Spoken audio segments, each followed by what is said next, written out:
บอกทุเรียนมึงเห็นบ่บอกทุเรียนบ้านกูนี่ฮะแหกหัวแหกตาบ่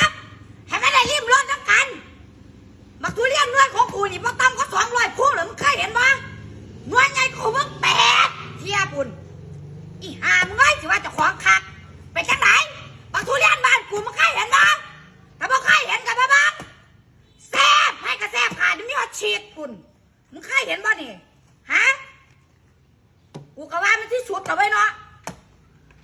มึงจะได้กินง่ายป่ะเนี่ยสิผ้าให้เบิ้งว่าผ้าจังสี่เบิ้งผ้านี่ก็ได้แท้ที่สิมาผ้า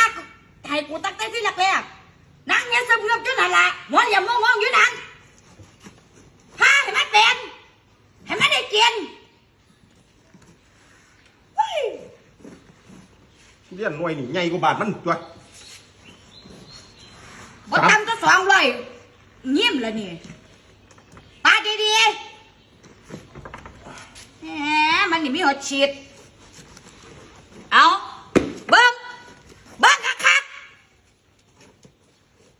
อีหยังก็อยากลื่นบ้านลื่นเมี่ยงเขาดอกข้างบ้านกูนั่น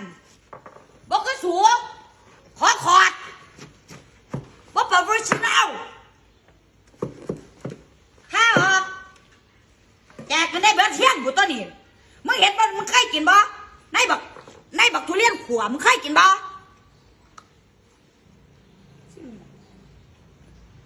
เป็นไงกรอบนอกนุ่มใน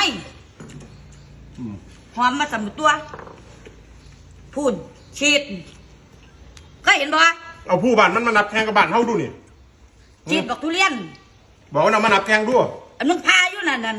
จิ๊บจ้อยลูกกระจอกเอา